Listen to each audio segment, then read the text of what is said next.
Tuesday night, 8 o'clock, and this is the Bob Leonard Show. We'll be with you for about an hour, and we take the stories you've been watching on television and reading about in the newspaper over the last week or so, and we put our spin on it. We give you our interpretation of the story behind the story. We read between the lines for you. And like we tell you every week, it's only our opinion. You can accept or reject it, but obviously we're going to have our say. Now, if you missed the program tonight, like we tell you every week, it'll be rebroadcast tomorrow night from 11 to 12, and it's also on flinttalk.com on the internet. So if you punch that in on your computer, it'll come up. And the nice thing about it on flinttalk.com, you can make comments. You can get into discussions with other people making comments. So it's kind of an interesting proposition. So maybe you'll tune into there, flinttalk.com, and get involved in the discussions. We always enjoy hearing about them and watching them and listening to them and hearing what you have to say.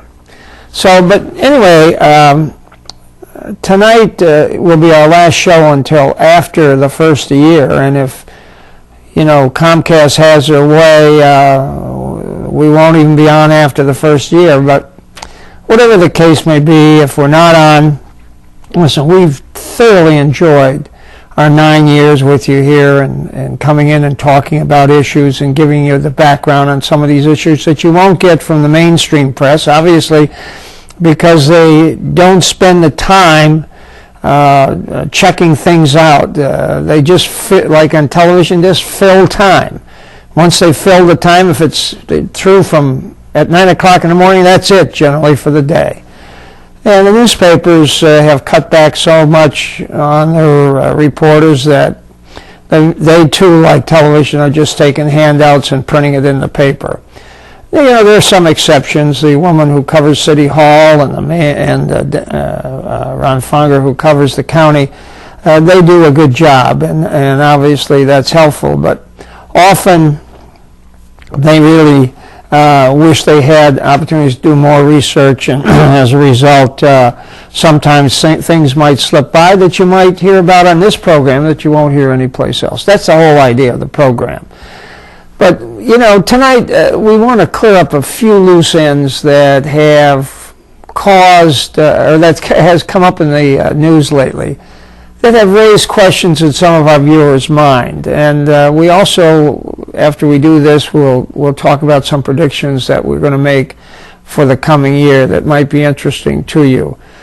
Now, the first thing I want to discuss with you is something you may have been reading about and watching on television. They're going to shut down, Comcast is shutting down the Comcast station here in Flint, where these programs were produced and videotaped.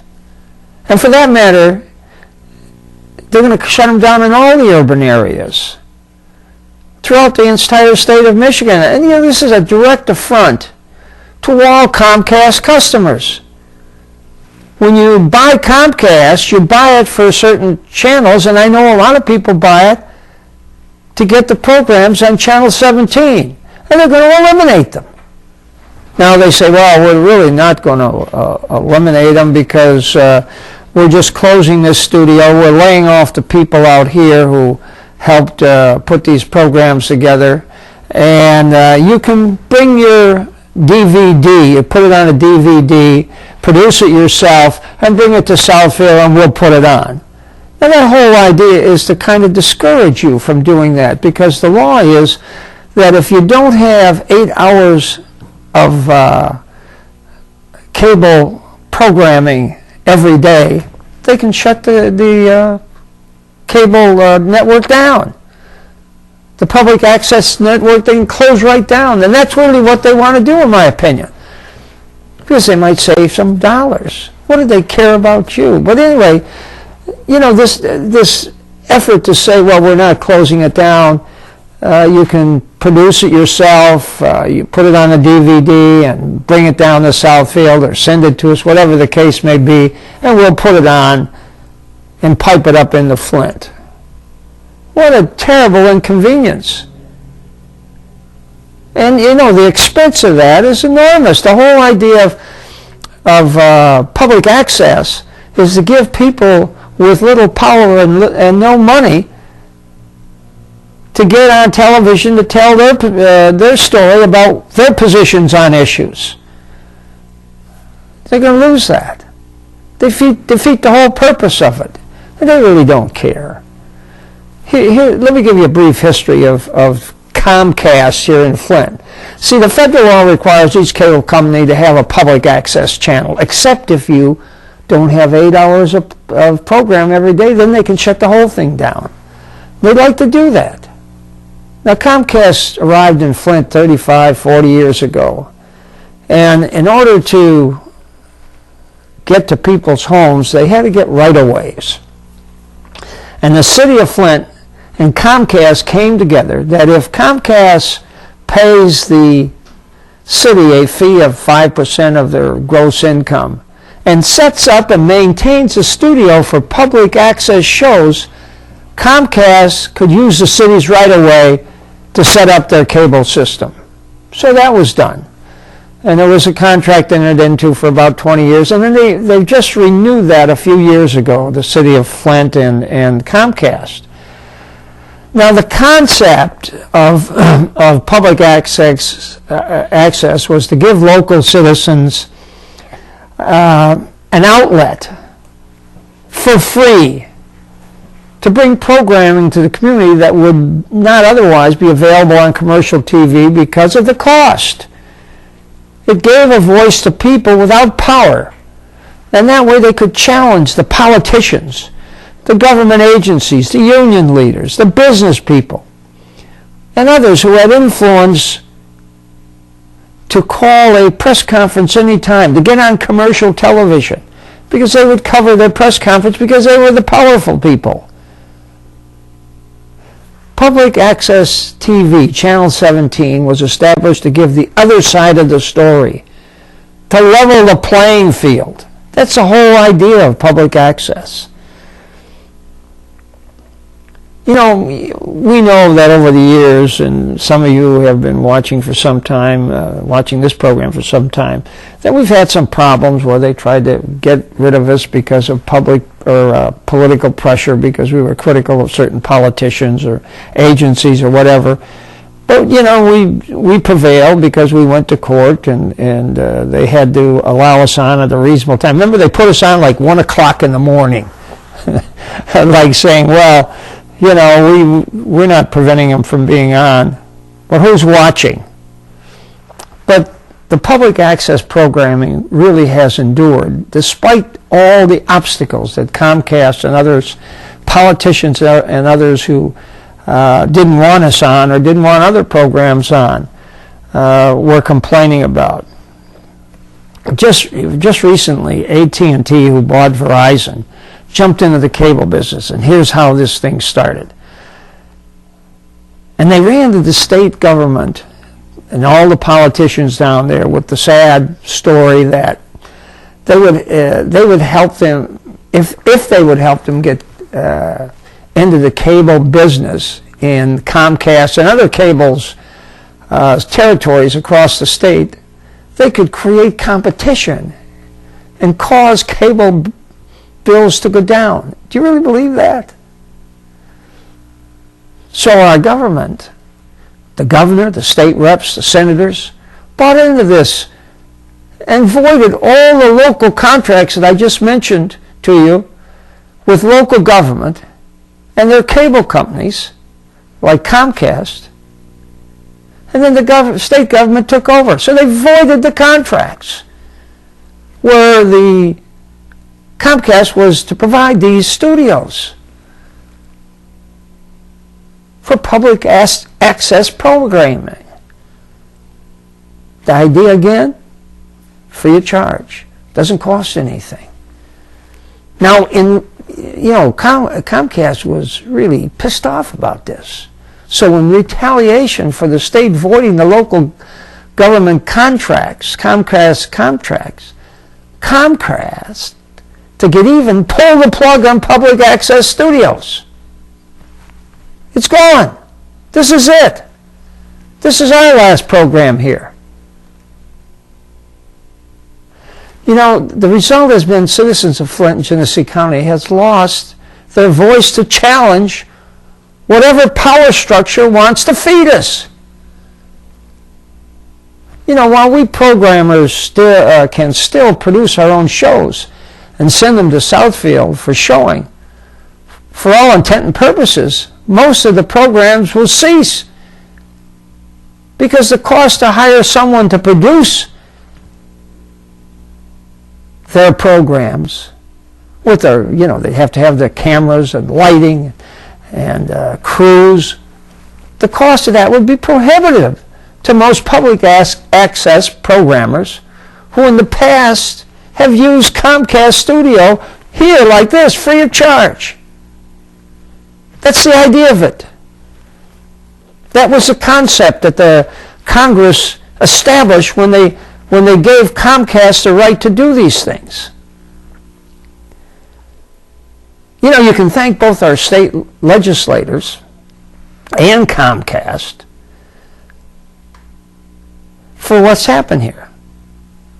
You know, these legislators, I'm sure, will still have their programs played on Channel 17 every week because they have their own studios in Lansing, in the Capitol building, in their offices. They'll be able to produce their own shows in their own studios at the state capitol. You know, we warned our local legislators, and they're part of this, that this result was inevitable if they voided the local contracts, because now Comcast doesn't have to do anything as far as the local government is concerned. But they didn't seem to care. These state people didn't seem to care as long as they got their program shown. You know, it really will also be interesting to see how many at these state public officials had their hands greased by AT&T, who got this special deal in the form of big campaign contributions or other things, or other perks like whatever they may be. And what they've done, they've helped this big conglomerate, AT&T, to make tens of millions of dollars profit now, while we lose all this access to the public. Now, have you really noticed your cable bills going down because of this competition? Mine just went up, as a matter of fact. So much for competition. You know, obviously Comcast is going to save a lot of money if they get rid of all this local programming. They get rid of all these people that put it on. And they've done it all over the country. So they'll save millions. Now here's the coup de grace in this whole affair. And I'm sure these state officials may not have even considered when they stuck the knife into the heart of public access TV. Even Comcast may have missed the most ominous impact of this action, which in effect destroyed local programming and is destroying it.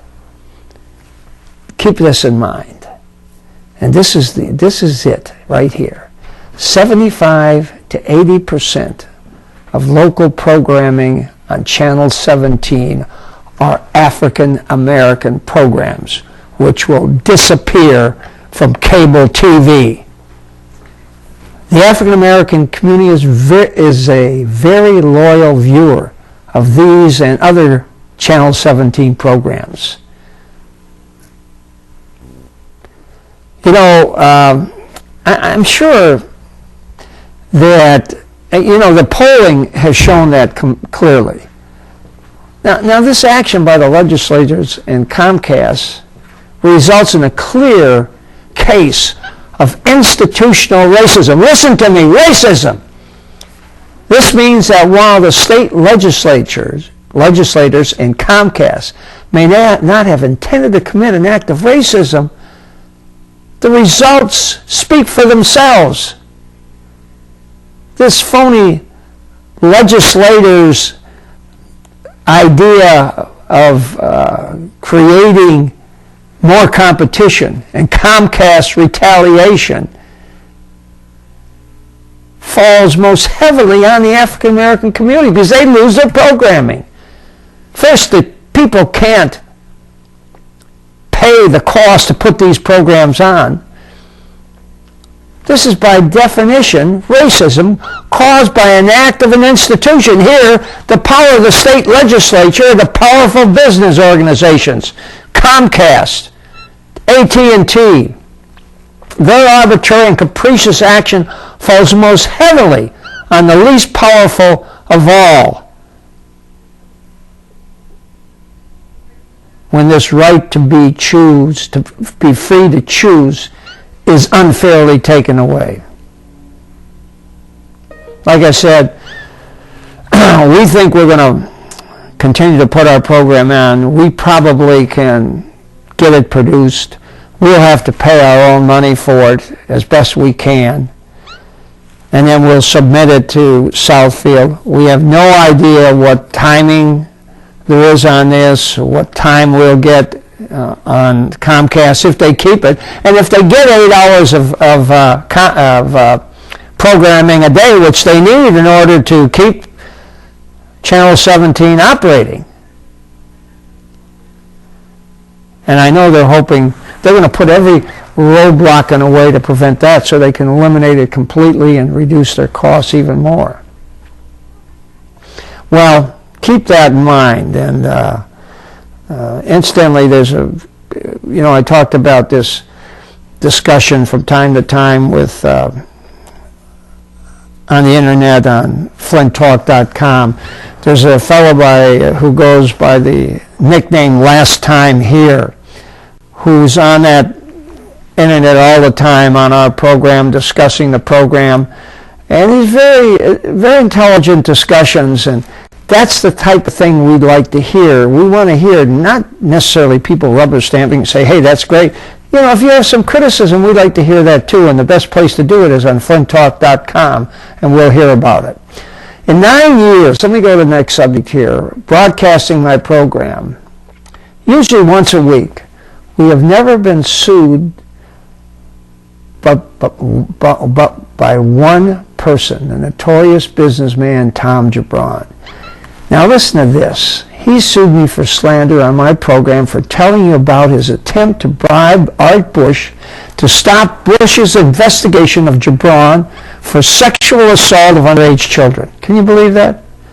Also, we discussed the various investigations by law enforcement agencies into his possible involvement in some arsons of buildings and businesses he owned.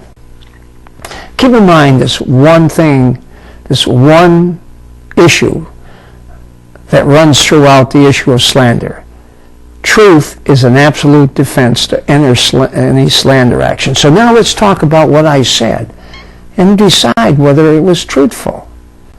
The allegations we made against Gibran, we showed you his own testimony, sworn testimony, at the fraud trial of Donna Poplar, where he admitted under oath that he gave $50,000 to Donna Poplar to bribe Bush to close his investigation into Gibran for sexual assault of underage girls.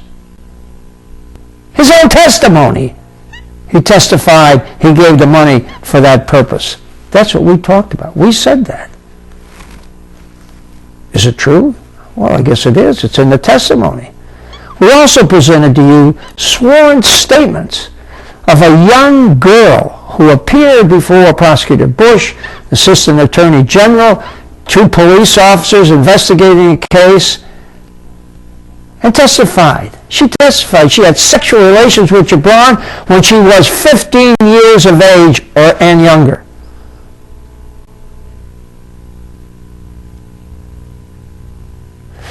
And we also read you testimony in the Flint Journal by a reporter where he testified that while renting an apartment from Gibran, young girls would come to his apartment to meet with Gibran. He was concerned about this, but he did it. He allowed him to do that because he was getting a good deal on the apartment if he wrote good stories on Gibran, apparently. Also, we showed you statements by a former employee of Gibran that Gibran had hired him to burn down buildings and businesses he owned. You know, how far does this go back? You know, I was prosecutor from 1963 to 1979, and we always had some problems with Gibran, but here's a letter I received to show you how far the question on this guy goes back, from former Representative Bob Edwards, that inquired about an arson investigation my office was conducting against Gibran as far back as this is 1994, this letter. And Mr. Representative Edwards wrote to me, he says, Tom's Market has been burned 3 times, and there appears to be a sentiment other than just Mr. Olson, he's talking about another fellow, that fires were deliberately set. Bob, I would appreciate it very much if you would review this case and give me an update report on the status. Here's my letter to him that I wrote in response. The Michigan State Police Fire Marshal has under investigation the fires that have been occurring in certain buildings owned by Mr. Gibran. So we were investigating him back in 1974 for these things. And then we had that statement that we showed you of this person saying he burned buildings down for him. Now, here's an interesting point here. Here's comments by a federal judge when Gibran tried to get his $50,000 bribe money back from the county of Genesee. I mean, he wants his bribe money back. He gave it to Donna Poplar. Nobody knows what she did with that. But he's trying to claim Poplar was an agent of the county, apparently. She said this. She said she found his claim, Gibran's claim against the county, viscerally offensive. That's like gut feeling is offensive because of admitted bribe attempt and his response when questioned about his sexual relationship with underage girls. Listen to this. This is her opinion. There is no question that plaintiff gave $50,000 to defendant Poplar in an effort to bribe defendant Bush and Williamson into dropping the criminal investigation allegations that plaintiff had sexual relations with minors under the age of 16.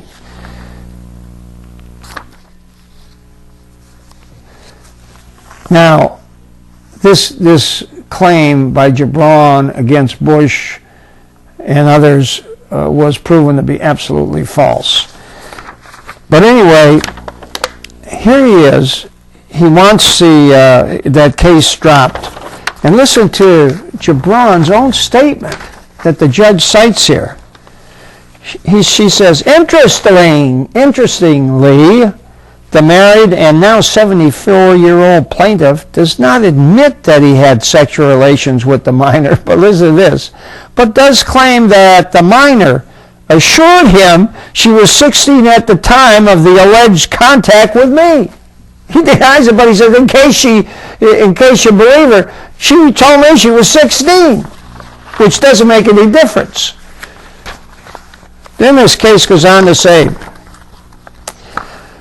the judge wrote, the primary injury that the plaintiff alleges was the loss of his $50,000 money that he voluntarily gave to Poplar in his admitted effort to bribe Bush and Williams. Plaintiff testified initially he was happy to have participated in the bribe, in the illegal bribe. It was only after he realized Poplar had scammed him that he decided to expose the scheme. Had his bribe been a success, the court said, had Bush and Williamson dropped the criminal investigation into the plaintiff's conduct, it is highly doubtful the plaintiff would have complained. So in essence, plaintiff is upset that he did not get the benefit of the bribery bargain. Not only is plaintiff's cause of action against Bush and Williamson viscerally offensive, It is factually and legally without support. His evidence that Bush and or Williamson participated in an extortion scheme is based on statements of a convicted liar and on conjecture. Furthermore, in his testimony during Poplar's trial, plaintiffs seem to have come to the conclusion that Poplar had misled him. He testified how convincing she was when she told him that Bush and Williams were involved, and how he later realized that he had been scammed by Poplar and they were not. Well, you know, that's what we said. That's what we said all along, that's what happened here.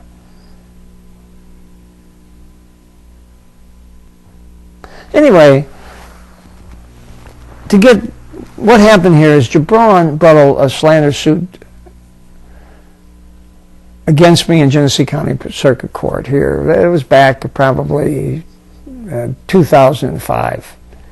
Now, when he did that, our attorneys went into court, made a motion before trial and before any testimony was taken to grant a summary disposition in my favor. Summary disposition is when you look at the pleadings of the claimant here, Gibran, and you look at them and on their face there's no cause of action, they dismiss it. And they did this in this case because the judge said there was no basis for Gibran's lawsuit, so that we didn't have to go to trial. The judge called Gibran's lawsuit frivolous, with no basis in fact. Now, here's the bottom line. As a result, Gibran didn't get any money, he didn't get any judgment, because it was a phony lawsuit. Instead of getting a judgment against me for alleged slander, the court has ordered Gibran to pay me $20,000.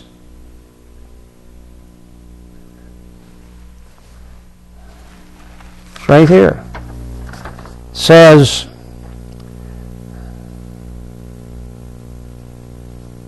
you send me, this is from my attorney to his attorney, within 90 days, the check for $20,000 I just spoke of will be sent to me within the 90 days. I look forward to getting that check. But that was, see, the lawsuit Gibran brought against me is known in legal circuits, I should say, as a harassment lawsuit. The $20,000 penalty imposed upon Gibran in my favor is to send a message to others who might start these phony lawsuits. And it's telling people, and people like Gibran, not to bring frivolous lawsuits and waste the court's time. You know, but I want you to know this kind of harassment that this was all about.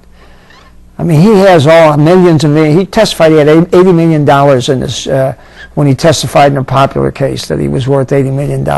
So he just starts these lawsuits against people like myself to make me hire attorneys to pay for the attorneys. Or he thinks maybe I might settle it for a small amount just so he can say I settled it, which was ridiculous. I'm not going to settle something that's not true. And I say, this kind of harassment by a guy like Gibran will not intimidate me. I'll continue to bring the viewers the truth no matter what the challenge. Count on that. Now I want to talk to you about some predictions that I have for the coming year. Let me first start with what I call the Rawling charade. There's a whole movement on here now, and I want to tell you what's behind that. Can you play that first tape, please? 2 weeks ago, but it's sounding very much tonight like Dane Rawling is still on the campaign trail. ABC 12's Kathy Schaffer joins us live from the Good Bean Cafe in Flint with the details. Kathy. Well, friends and family of Dane Walling gathered here tonight for what's being called a debt burner. That's to pay off campaign debt. But instead of gathering folks together to say goodbye and maybe see you later, what he did was surprise them a little bit and announce that he is actually forming a advocacy group that's going to start working on Flint business. Dane Walling with us right now. You were talking about Buy Flint. What's the plan here? You're going to have groups that are meeting month to month? Month to month, and we're going to pick local businesses and support and market them. These businesses need our dollars. They need the customers in the door so they can offer jobs and diversify this economy. You're working on other issues as well. That's right. We have to also have neighborhood collaboration for safer neighborhoods, and we have to give more opportunities to our youth. So I'll be working on all those together. You're sounding very much like a candidate who's going to be running in 4 more years. Is that what's going on right now? We came very close, and we're going to keep working to get over the top. And I understand you thought that part of the problem was a lack of change on the part of people. You think you can change them in the next 4 years? We came off a long way in a couple months, and now we've got a couple years in front of us, so we're going to get to those last people. And any job prospects? I'm looking at colleges, foundations. There are a lot of good jobs right here in Flint. So you'll be working soon, you hope? For real, after the new year, for sure. Okay, Dane Walling, thank you very much. Thank you. Now, also, there was an article in the paper on this same thing. Walling moves on with a community agency. The organization which Walling said he plans to form as a nonprofit is volunteer basis. Now, here he is. He's going to be talking about things that are happening in the city council, he says, at the county commission. Do you think he'll have anything good to say about anything Williamson does, even if it is good? Come on, this is a joke. This is a slick front organization. That's all it is. Let me tell you what it's for, though. That's what's interesting. Walling's not planning on staying around here in Flint 4 years to run for mayor. In 4 years, I think we're going to have probably a candidate, a black candidate who's going to run for mayor and win. And rightfully so. Here's what's all this. Here's the prediction I have, and I've checked this with a number of people who are knowledgeable, okay? This is not just a guess. Walling and his 5 Williamson Flint City Council people, you know who they are. Poplar, Sims, Ananick, Kincaid, and Neely. And then also the nuts who come in the City Hall meeting to badmouth the mayor. It's every decision, anything he does. And I've been critical of the mayor from time to time here, but I try to be balanced on it. I try to be fair. But I'm telling you, he doesn't intend to wait 4 years for a second run at the mayor. Here's the grand design that they have. Walling and these 5 council people and all the people behind him. Walling and his flunkies intend to begin a recall petition drive as soon as the deadline, 6 months, is up in May or June or shortly thereafter. See, you can't start a recall for 6 months after an election. So what they're doing is they're setting up for that, and I'll tell you how they're doing that in just a minute. The state law requires a 6 months waiting period. That's what they're doing now. They've started this phony organization so that he can generate people thinking, he's an honorable guy and that he'll be fair and fair-minded. He won't be fair-minded. His job is to put the mayor down, to look bad, especially over the next 6 months to a year, so that he can run again on a recall drive that he'll put together with his organization.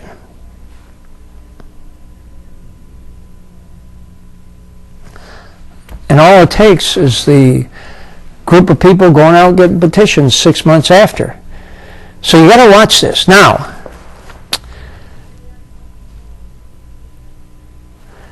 the whole idea that they have, the council has, the main objective is to make Williamson look bad during this 6 month waiting period, more or less. First thing they did, remember? They claimed there was no budget.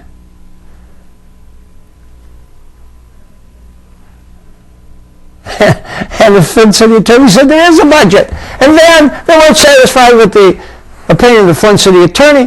They hired their own attorney, paid him $10,000 of your tax money. And he came back with the same opinion. Remember that? Attorney upholds mayor on budget. An independent attorney hired by the Flint City Council largely sided with Mayor Don Williamson in the city-long-standing budget dispute. Attorney Paul Novak, who got $10,000 for this for the city, authorized by the city council, told the city council members in a special meeting on the issue Wednesday that Williamson did have the ability to issue a partial line item veto of the 207 and 208 budget approved by the council.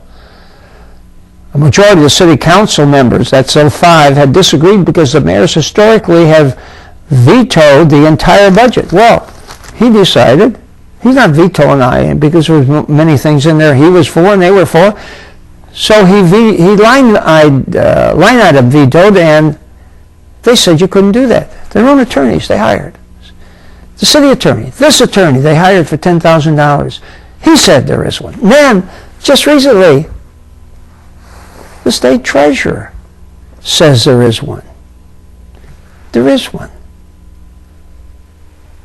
Because they said the council should have hired the auditor so that we can get the budget in before December 31st to the state to look at. They just said, we don't care what they say. We don't care what our own attorney said. We don't care what the city attorney says. We say there's no budget. And that's really to harass the mayor, constantly harass him by not approving any requests he makes for funding for various departments. So he has to go to emergency funding in order to run the city. Now, let's show Williamson's press conference yesterday. And I think it's going to be interesting. I want to talk to you about it in just a minute. Can you play that, please? And the city council continue to be at odds over the budget, the one that was supposed to have been agreed upon in July. The mayor called the media together today, claiming that the council's refusal to approve the spending request in that budget has resulted in the loss of more than $1 million federal dollars for demolition and sidewalks, and the loss of transportation director Bill Ayer. Bill Ayer actually told us in a letter he sent to the mayor about his retirement, he's blamed it on part because of health problems he claims were aggravated by what he called obstinate and childish behavior on the majority of the city council. The mayor says the council's obstructionist behavior is forcing him to make millions of dollars in emergency purchases.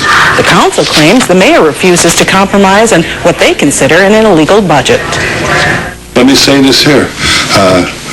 Everybody, including the treasurer of the state of Michigan, the attorney they hired that we paid $10,000 to, said we do have a budget, but they don't believe that. The mayor know that we are willing to work with him. As you saw the half hour ago, I went to his office to be a part of the press conference. He did not allow me to come into the office. So he's steady playing these games with us, but we're not going to be party to it. We're going to continue doing what we've been doing. And the council members maintain they have not lost any dollars or any projects and plan on approving 2 street projects tonight. Despite all this, both sides continue to call for compromise. Live in the newsroom, Kathy Shaffron, ABC 12 News. Thank you. Now here's a journal editorial that talks about this. He says the council has rejected it once, that is the request for the $1,600,000 state grant that he was talking about there. It's rejected it once, refusing to approve spending while it insists, blaming the mayor, that there is no budget in place. Everybody says there is. They just want to be in a position to try to shut this city down to make the mayor look bad. Why else would they be doing this? Everybody says there is a budget. They say there isn't because if they if there is a budget, then they should start approving the resolutions that are sent up by the mayor for funding various departments, which they've refused to do, claiming there is no budget when there clearly is one. That's pure obstructionism on their part. Now here, overdue really, some say. The city can just reapply for the grant next year, but that kind of thinking gets nowhere. Can you believe this? Antonich says when the Public Works Director, Bill Ayers, came up there and said, look, if you don't approve this, we're going to lose $1,600,000 we can use downtown to get that thing straightened out down there. All this money, taxpayers' money that we've spent, we've paid in. It's our money. Just approve it so we can get the money and start working downtown. They refused. They refused. And here's Antonich's comment, one of the five. Well, we can reapply next year. No, you can't. This is a 2-year project. The state's going to give half the money this year and half next. $1,600,000 cut in half. And if it goes back and the city doesn't use it this year, it goes into the pie again, and other communities will have an opportunity to get the money. There's no guarantee. In fact, Ayers says the chances are they won't give it to us if we didn't take it the first time. That council doesn't care. These five don't care. Now, here you saw that President Council Sims. She wants to crash the news conference. And she's done this in the past and been totally disruptive. She can call her own press conference. She just wants to come in there and grandstand while the mayor's running a press conference explaining his position, his side of the story. She can do the same what she did here, which is bunk, but she did.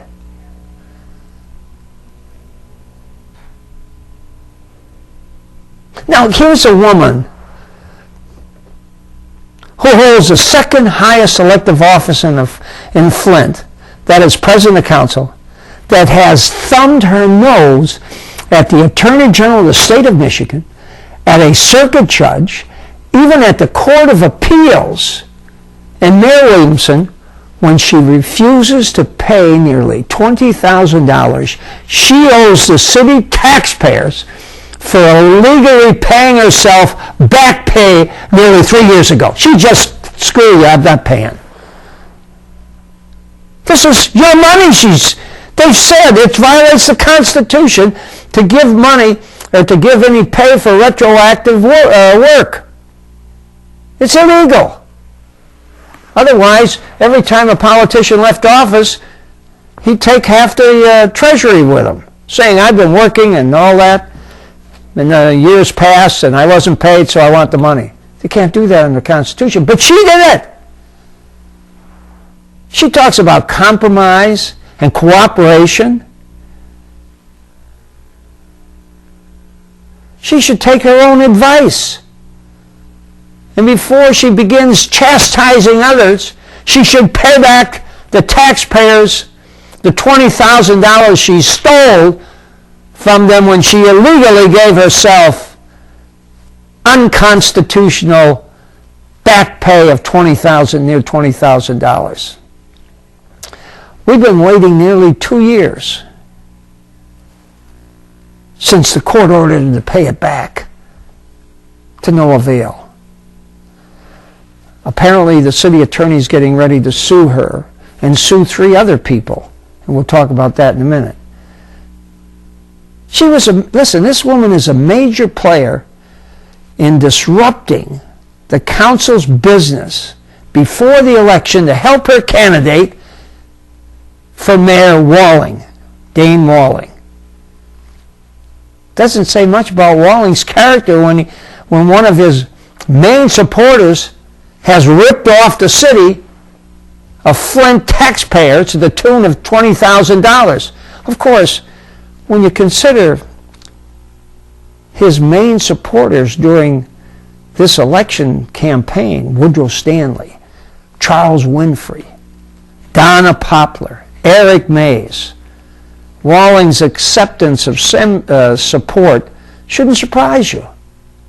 You know, I mentioned this $20,000 approximately, something like $18,000 with interest. It must be $20,000 now.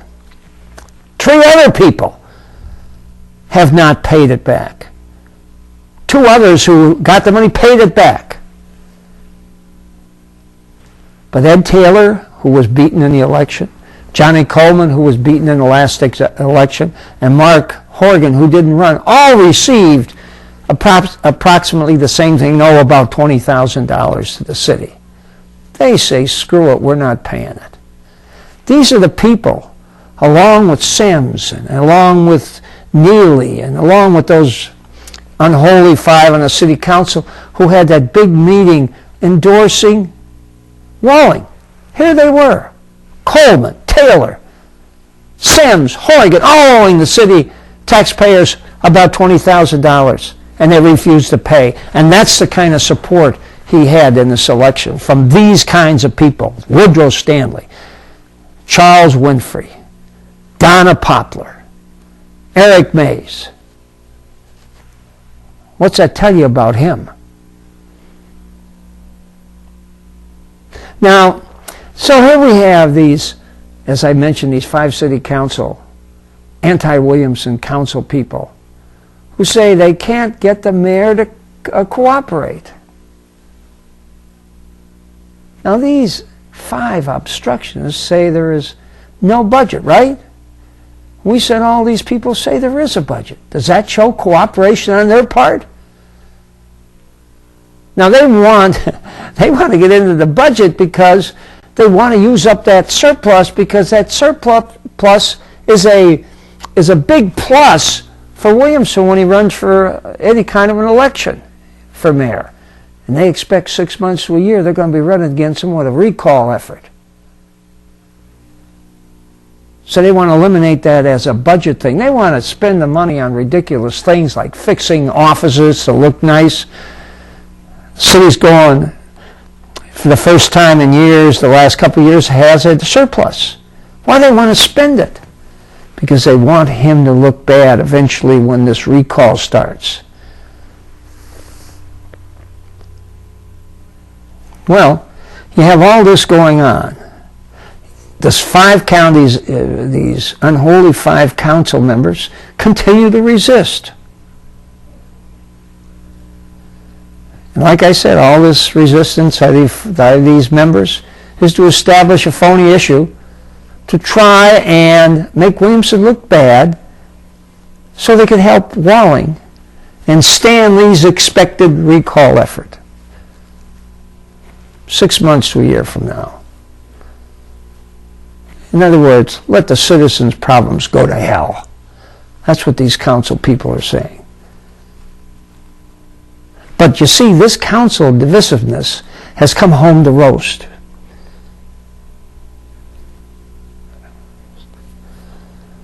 What I mean by coming home to roost, at last week's council meeting, when Public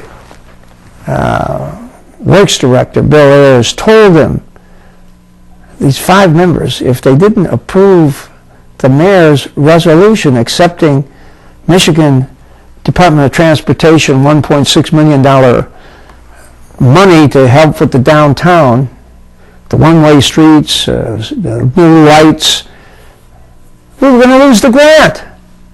That's when Aaron came up with his bright idea, we can apply next year. No, you can't. Here's what Bill Ayers has been really a godsend to this city. He's really done very well, and everybody agrees with that. But even he, when he goes up with his hat in his hand saying, hey, we got millions of dollars they want to give to us, all you got to do is approve the resolution, they refuse. They refuse because he gets all this work done and it makes the mayor look good. They don't want that to happen. So they're willing to give up millions. Here, listen to this. Two recent examples. He wrote in his letter of resignation to the mayor. He says, 2 recent examples of this ridiculous behavior. The first he says, the continuing ever-present frustration of dealing with the obstinate and childish behavior of the majority of the city council is a major factor in my health problems and decision to retire. That's those 5. 2 recent examples of this ridiculous behavior has been the recent rejection of a $1,600,000 grant for updating traffic signals for 19 intersections in downtown Flint to allow implementation of a two-way traffic and improve accessibility to Hurley Hospital. Secondly, the rejection of $1,500,000 grant for reconstruction of West Pearson Road and Fleming to Clara Road makes no sense. They rejected that too. Now what they did, last night they finally got so much heat from people calling in, like you viewers, that they finally approved the $1,600,000 grant that they were going to lose. They've already lost $1 million in grants that they refused to use, that was in the major grants division of the city administration. They refused to use it. It went back to the federal government. This is money, our tax money that we paid. Ridiculous. It seems to me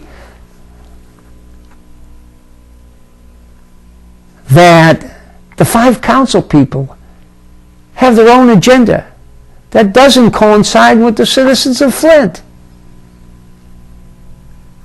You know, if anybody should be recalled, it seems to me it ought to be these 5 council people. It wouldn't take much, a few hundred signatures on a recall petition. I think they'd all be thrown out if they were on the ballot again. The public understands this. The president of the council owes the city taxpayers $20,000 and refuses to pay. And she's running this operation. Jackie Poplar had this problem with the feds on this thing. Ridiculous. And these are the people running our city? These are the people telling you, we know best what's good for you. To hell with those millions of dollars. You don't need it. And if we took it, it would make Williamson look good. This is all a plan of this grand design I'm talking about. Now here's the latest rumor that we've checked on that indicates some basis for it. The land bank, with 4 of the 5 members on that land bank, are big Walling supporters. Stanley, Kildee, Sims, and Lynetta Speed, another commissioner from the city of Flint, all pushing to hire Walling as the executive director of the land bank at somewhere between $70,000 and $90,000 salary a year, so they can take care of him while he's waiting this 6-month and year period before he runs again, before the recall drive starts. You know, such a move by this organization, the land bank, would damage the land bank's credibility as a viable organization that transcends politics. If they do this, it wouldn't be transcending. It'd be just another phony political organization. It detracts from its lofty purpose. For example, the land bank is asking Mayor Williamson for his cooperation to help them demolish abandoned houses that they have acquired from back taxes. People abandon the houses, or they haven't paid their taxes, or whatever. It goes to the land bank if they don't pay them. What kind of reception do you think Kildee's land bank will get when Walling shows up and tries to tell the mayor what he wants done that may help him run in a new election against the mayor maybe 6 months, a year from now? Well, what do you think his attitude's going to be?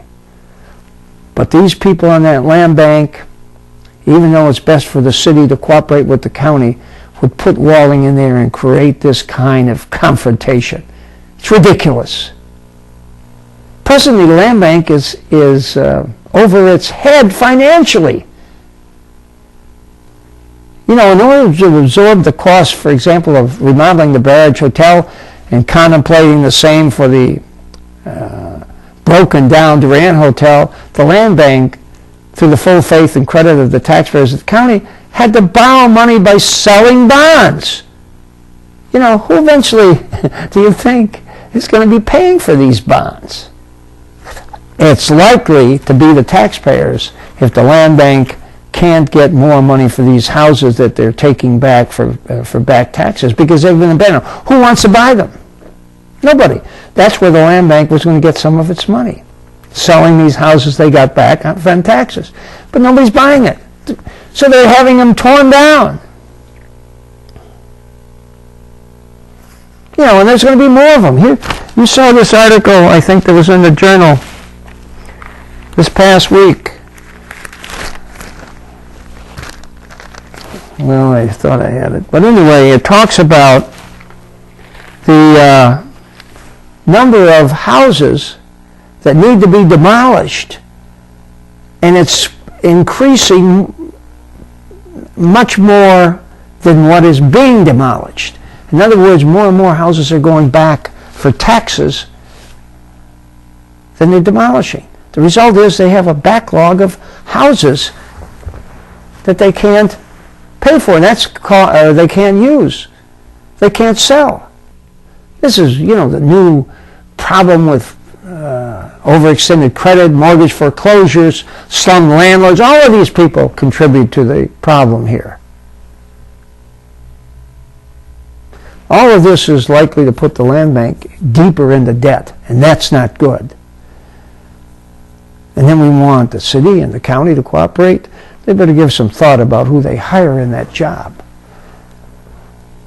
Incidentally, did you see the story that the state started a lawsuit against the city and the school board for $9 million for not properly distributing tax money during the Stanley administration from 1992 to when he was recalled? He was giving, according to the state, more money to the school board than he should have been given when the city was collecting taxes for all these local governments in the city. They were his friends on that school board. He was helping them out with your money. Now, if the state wins the lawsuit again, the money will come out of the general fund. And Williamson had nothing to do with it. But they'll blame him. All this came out, and it's in the pleadings between 1992 when Stanley took over to 2003 when he was recalled. Well, anyway, there's a lot of other things that we probably should be talking about. Watch the violation of the Hatch Act. That's another prediction you'll see happening here in the city of Flint by people who organizations receiving federal money that were involved in Walling's campaign. They should have been. They were told they shouldn't be. But anyway, we won't see you next week. We'll see you after the first of the year, God willing. In the meantime, we'll be at the White Horse, and we'll look forward to seeing you.